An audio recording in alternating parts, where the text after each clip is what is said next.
सत्य पर चल, समानता पर चल, सद्मार्ग पर। विश्वामित्र जी ब्राह्मण बनने के लिए, कौन बनने के लिए? तपस्या की है।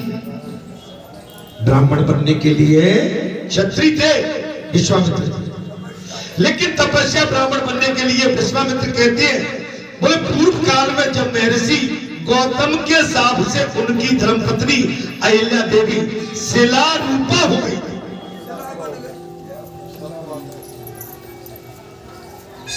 अपने पति के ही श्राप से इंद्रछल से आया महाराज, और गौतम का स्वरूप धारण करके गौतम ऋषि की पत्नी के साथ अधर्म कर डाला। उस समय गौतम ऋषि प्रातः काल ब्रह्म मुहूर्त का टाइम था, गंगा मैया में स्नान करने के लिए गए थे। जब स्नान करके लौटे तो इंद्रदेव ने छल से गौतम का रूप धारण करके अहिल्या के साथ अधर्म करने के पश्चात जब बाहर निकले तो दोनों की आमना सामना, और जाकर जब पूछा जी कौन? बोले प्रभु आप ही तो थे। अरे मैं तो इस समय सरोवर से स्नान करके महाराज आ रहा हूं। जी तूने जा, तुमने महाराज अंधी बन के जो इसके साथ गलत आचरण कर दिया, श्राप देता हूं कि तू पत्थर की शिला बन जा। और वही पत्थर की शिला बन, शिला रूपा हो गई। तब उनके पुत्र शांतानंद जी ने विनय पूर्वक प्रार्थना करते हुए कहा, पिताजी इतिहास पुराण एवं समस्त उपनिषदों का चिंतन करके मेरी माता की शुद्धि का कोई उपाय बताओ।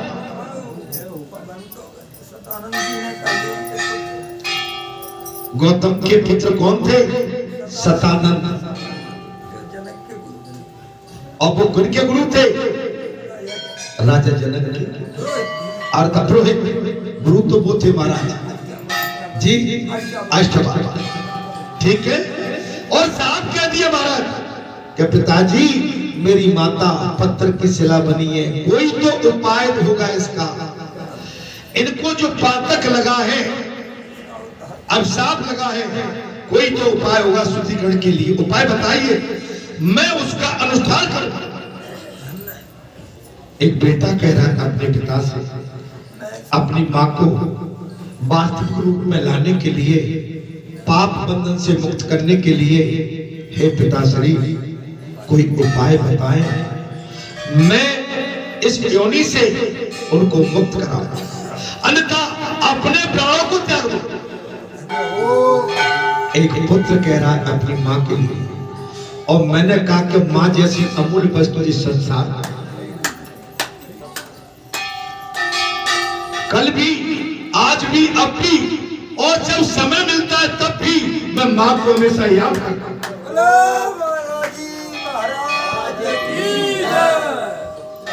वो कौन सा अभागा दिन था जिस दिन हमारी माताएं अपने अंश को छोड़ के संसार से चली जाती, वो अंश इस मातृ शक्ति से वंचित हो जाता है, मातृ शक्ति से वंचित हो जाता। मां जैसी अमूल्य वस्तु इस संसार में कोई नहीं है। जब उसका पुत्र या पुत्री, उसका अंश हरा थका अपनी मां की ममता के साए में जब जाता है, तो मां की ममता का साया उसकी थकान में। मैं कल ही घूम रहा था, मैं अनुमान लगा रहा था, आज मेरी उम्र इतनी है, मेरी माँ की जिसने मुझे जन्म दिया उस माँ की उम्र कितनी होगी, तो मैं अंदाज से लगा रहा था मेरी माँ की उम्र 90 साल होगी लगभग, एक अंदाज से 92 वर्ष होगी। अच्छा, मैं अपने आप में सवाल जवाब कर रहा हूं, तो 90 क्या 100 साल तक जीते हैं। अगर आज भी माँ होती तो वृद्ध हो गई होती, फिर मैं क्या कह रहा हूं, माँ बूढ़ी होती। मेरी चर्चा चल रही है, क्या सोच रहा हूँ, माता बिस्तर पर लेटी होती और मैं अपने मन को समझा रहा हूँ, लेटी भी होती तो क्या, मैं जाके माता के पैर दबाता, मैं माता से दुख सुख की पूछता, मैं माँ से बात करता। माता बोल नहीं पाती, माता कहती बेटा, अच्छा फिर मैं जी कह रहा हूं माँ तू कैसी है, और वो कह रही है कि बेटा मैं तेरे जैसी हूं। ये मैं मन में कल चर्चा चली है। अब आप कहेंगे कि जब कैसा आदमी है, जब पागल तो नहीं हो। मैं बात करता हूं, धर्म की बात करता हूं, मैं पुरखों की बात करता हूं। और कल ही आप जिनको अपना भाई कहते हैं, जो सुरन सिंह चली गई जो संसार में, आपके भ्राता श्री कल ही मेरे पास खड़े थे और बिल्कुल थके थके से, एक धोती पहने, कुर्ता पहने और मुझसे कुछ कहना चाहते बस। भैया अब तुम कहो कि भाई वो तो मेरे पुरखा है, हमारे घर के, ये तुम्हारी भूल है। पुरखा कभी किसी के एक के नहीं होते, पुरखा पूरे क्षेत्र के होते हैं, सभी के। बात कहना चाहते थे, उनको एक तकलीफ है भी, वो श्वेत वस्त्र में नहीं थे, वो अभी प्रेत योनि में जो साफ वस्त्रों में बाहर रहना चाहिए उसमें नहीं थे। मैं संकेत दे रहा हूं, अभी प्रेत उसमें नहीं महाराज। हाँ अभी मनुष्य योनि में मटमैले कपड़े पहने, अब मुझसे कुछ कहना चाहते हैं लेकिन बस कहते कहते कुछ कह नहीं पाए। नहीं आप भी तो भाई अजीब आदमी क्या बात कर रहा है। मैंने कथा इसलिए कही कि एक बेटा अपनी माँ के लिए कितना व्याकुल है, अपने पिता से पूछ रहा है कि मेरी माता का महाराज कल्याण कैसे हो सकता है, नहीं तुम्हें प्राण त्याग। यह सुनकर गौतम जी ने दीर्घ काल तक ध्यान करने के पश्चात अपने पुत्र से कहा, वत्स आत्मघात बड़ा पाप होता, अकाल मृत्यु, सुसाइड करना, आत्महत्या करना, ये सबसे बड़ा पाप है। और आजकल ये सबसे ज्यादा हो रहे, आत्महत्या सबसे ज्यादा होता है।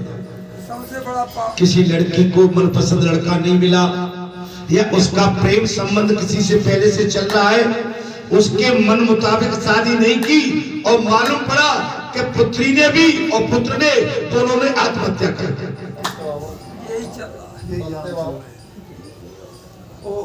कल मैं एक पेपर में पढ़ रहा था, न्यूज में भी चल रहा था, एक लड़की और लड़का आपस में प्रेम संबंध थे, लड़की का संबंध शादी कहीं दूसरी जगह तय हो गई और शादी से पहले ही दोनों ने जो है आत्महत्या करके कुआं में गिर के अपनी जान गंवा दी। कोई किले से कूदता है, कोई जहर खा लेता है। ये माने सबसे बड़ी बीमारी हो गई, इनका उद्धार नहीं है, इनका उद्धार नहीं है। आत्महत्या से बड़ा पाप इसमें कथा में दिया महाराज। बोले आत्मघात, ये गौतम जी ने कहा सबसे बड़ा पाप, उसको करने का दुस्साहस मत कभी करना। हे पुत्र, इसको करने का दुस्साहस कभी मत करना। मैंने तुम्हारी माता की शुद्धि का निमित्त जान लिया। गौतम ऋषि ने कहा, बस मैंने तुम्हारी माता का शुद्धिकरण कैसे होगा वो जान लिया। जिस समय भगवान विष्णु रावण का वध करने के लिए सूर्यवंश में मनुष्य रूप में अवतार लेंगे, उस समय उन्हीं के चरणों का स्पर्श होने से तुम्हारी माता की शुद्धि हो जाएगी।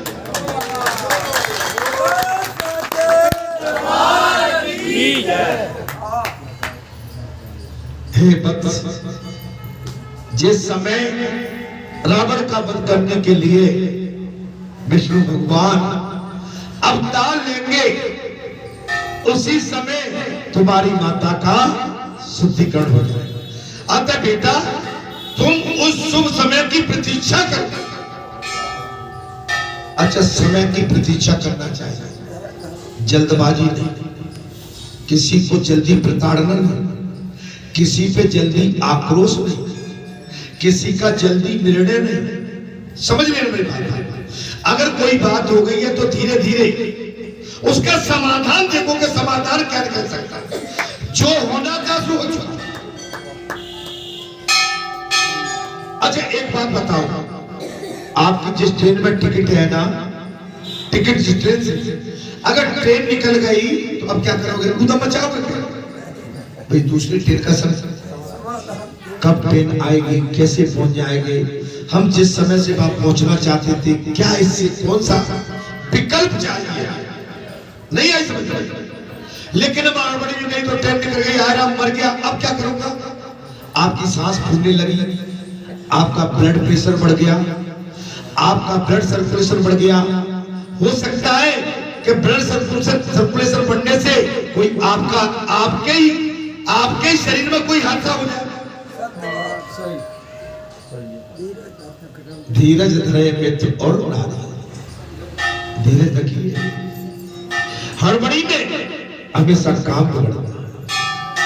बुद्ध साहब उन्होंने कर दिया था, इसलिए वही वही जो राम है चिराग। बोले बुद्धो जो है राकेश ने कर दिया था, इसलिए ये सब चल गए। भाई आज हम भी तार जोड़ते, हो सकता है कि वो अब जैसे हमको लग जाता।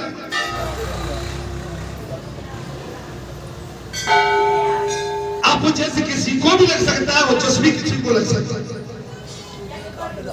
शुभ समय की प्रतीक्षा करो। ये सब मैंने दिव्य दृष्टि से देख लिया।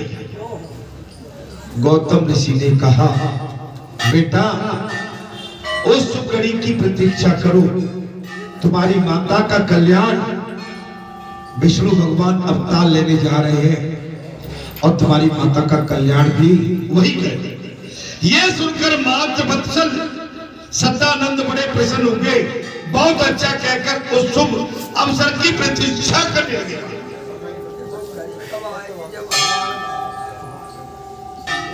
ये सत्य बात है कि आपको समय का इंतजार करना चाहिए। हम हड़बड़ी में बहुत कुछ कर पाते और इससे हमें बचना चाहिए। इन सारी बातों से बचना चाहिए। जब भला आदमी कोई अपनी बात को रखे, उसको बात को गहराई से सोचना चाहिए। ये सुनकर मात्र वत्सल सतानंद बड़े प्रसन्न हुए हैं और बहुत अच्छा कहकर उस शुभ अवसर की प्रतीक्षा करने लगे। तदंतर दीर्घ काल के बाद जब श्री रामचंद्र जी के रूप में भगवान विष्णु का दशरथ जी के यहाँ पर अवतार हुआ, तब वे अपने यज्ञ की रक्षा के लिए, यज्ञ कर्म का विनाश करने वाले राक्षसों का संहार करने के लिए उन भगवान श्री राम को अपने आश्रम पर ले आया। कौन महाराज? विश्वामित्र अपने आश्रम पे ले आए। किनको? भगवान श्री रघुनाथ। मेरे यज्ञ में वे सभी भयंकर राक्षस मारे गए। स्वयं कह रहे हैं, मेरे यज्ञ में वे सभी राक्षस मारे गए। मेरे यज्ञ में सारे राक्षस मारे गए। तत्पश्चात सीता जी के स्वयंवर एवं उसमें राजाओं के शुभ आगमन का समाचार सुनकर मैं लक्ष्मण सहित रामचंद्र जी को लेकर जनकपुर पहुंच गया। विश्वामित्र कहते लक्ष्मण को लेकर जनकपुर पहुंच गया। मार्ग में गौतम का आश्रम मिला मुझे। विश्वामित्र जी कह रहे हैं, महाराज मार्ग में मुझे गौतम का आश्रम मिला। वहां पर महती शिला रूपा अहिल्या को देखकर मैंने रामचंद्र जी का वत्सल इस शिला का स्पर्श करो।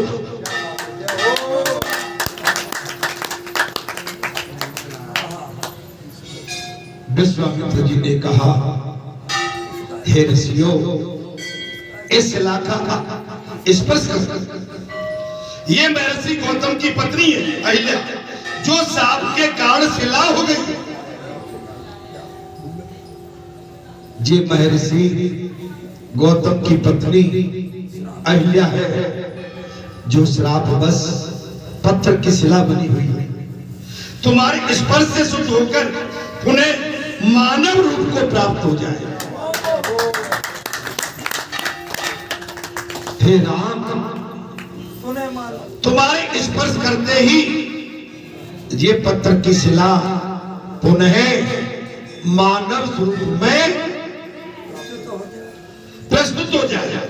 मेरे कहने से राम श्री रामचंद्र जी ने कौतूहल बस उस शिला का स्पर्श किया। ये विश्वामित्र कहते हैं, मेरे कहने पर गुरु की आज्ञा है। मैंने प्रातः काल भी गुरु से आज कथा प्रारंभ की है। आप गुरु का मार्गदर्शन लेंगे, आप कभी फेल नहीं। जब आपका गुरु आश्रम में बैठा है, जब आपके सदगुरु यहाँ पर है और सदगुरु से विमुख होकर हम बाहरी बार निकल जाएंगे, गुरु से आज्ञा लेके नहीं निकलेंगे तो 23 दिन ताए न मिले आहार। उस दिन उसको भोजन भी प्राप्त नहीं होगा।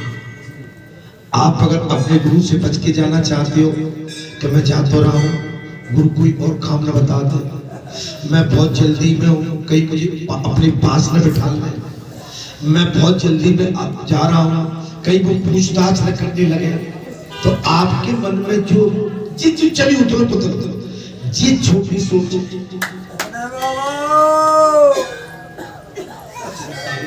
ये छोटी सोच, अगर गुरु के से आज्ञा लेके जाओगे, गुरु जो भी आज्ञा देंगे या जो भी आशीर्वाद देंगे, वो आपको मार्ग में कभी कठिनाई में नहीं फंसने देगा और आपका मार्ग सुगम एवं सरल हो जाएगा।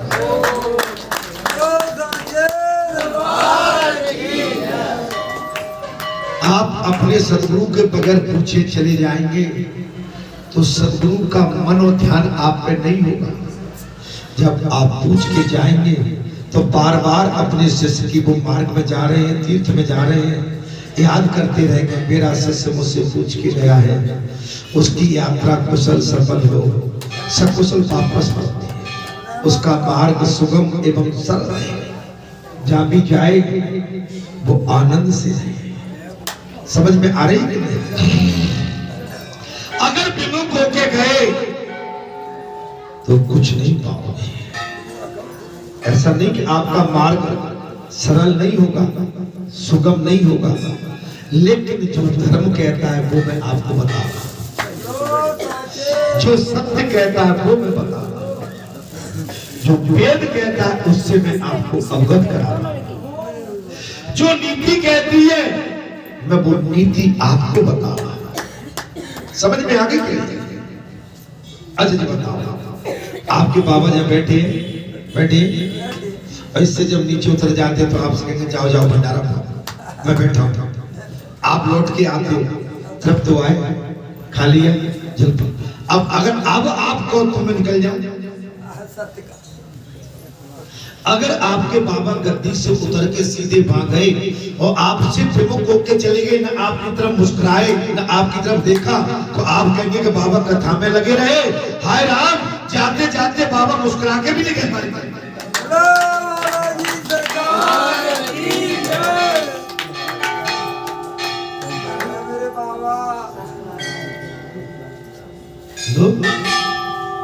बड़े जो ठहरे लो महाराज, तो भैया बड़े बनने की कोशिश करोगे, बड़े बनो, लेकिन बड़े बनने के साथ बड़प्पन भी बताओ। बड़प्पन जैसे एक माता आपको अपनी गोदी में लेके घूमती है, बाबा भी तुम्हें अपनी गोदी में बिल्कुल ऐसे झुलाता रहता है।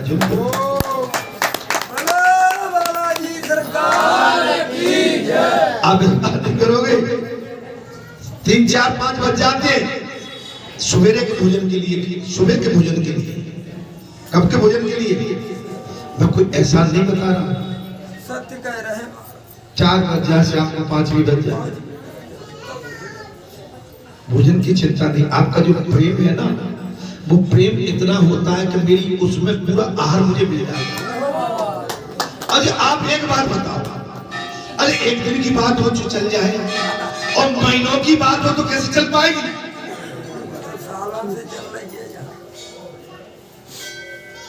अरे मैं आपसे पूछ रहा हूं, तो एक टाइम का व्रत करके शाम को भोजन करना। हमारे महाराज बैठे सवेरे, अब इनने क्या किया होगा शायद एक दिन का। अब मैं आया सवेरे, इनका चेहरा बिल्कुल सूखा। अब मुझसे बोले नहीं नहीं मैंने व्रत कर लिया।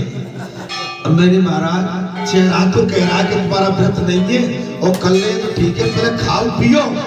माने व्रत व्रत तो तब अच्छा लगता है तब चेहरे पे चमक हो।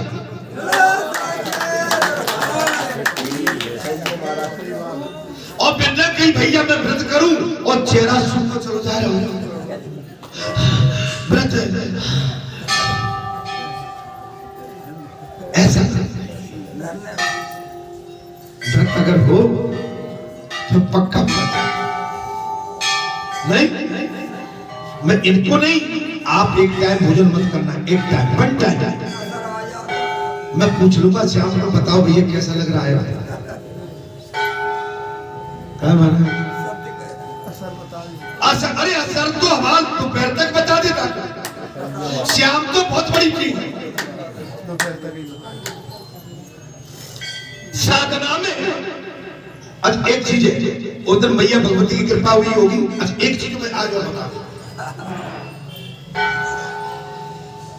वही महादेव है, वही राम है, वही विष्णु। भैया मोबाइल बंद करो जी, अगर मोबाइल बजा रहे तो उठो जा सकते, या तो मोबाइल बंद करो। वही महादेव है, वही राम है, और वही कृष्ण है, वही हनुमान है। आज एक भेद और आपका छोड़ देता हूं, वही मां भगवती है।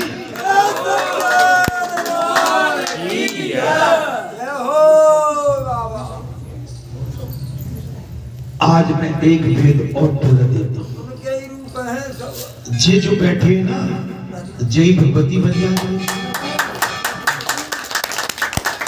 कल मैंने एक देखा जहां पर अचंबा को, यहाँ पट्टी टटोलो जय को सेवादार। काय भैया का देख रहे हो? कई महाराज पिता की एक पट्टी छा आ गई थी। अब बताओ, मैं बिल्कुल एकदम थम रह गया। पिता, अरे पिता में हूं और इतना में हूं, तुम पिता की बात कर रहे हो?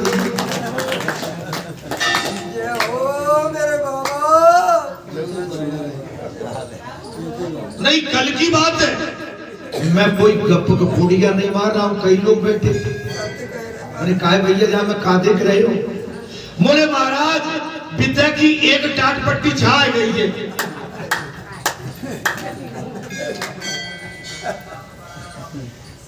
मैं सुन के अचंभित रह गया। मैंने कहीं छो बंटवारों कल मेरो बंटवारों मत कर दियो, वो बैठन दे कि नहीं बैठन दो।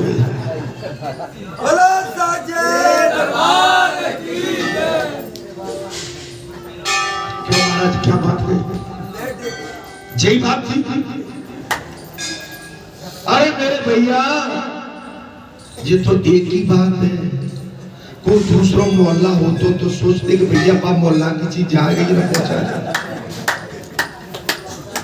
जय हो भक्तों की, जय हो भाई। क्या बोला तेरी मम्मी? और मैंने इनसे पूछी महाराज जी क्या हुआ? दोनों पुजारी खूब हंसने लगे। मैंने कि महाराज मेरो बंटवारों कब करोगे? बब्बे करके भाई।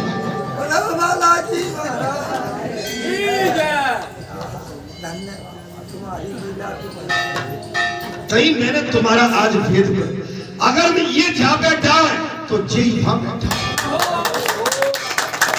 अगर तुमने इसमें किसी तरह की दरार डाली तो तुम अपना बहुत बड़ा नुकसान करने जा रहे हो।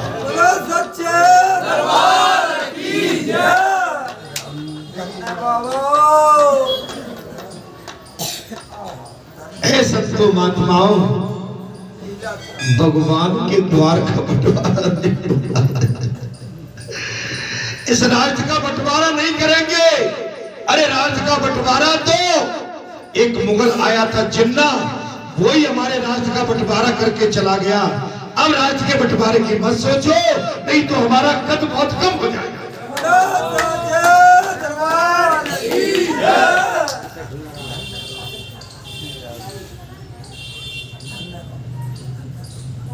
भैया इस समय तो इलेक्शन की गर्मी बहुत चल रही है, चारों तरफ चल रही है।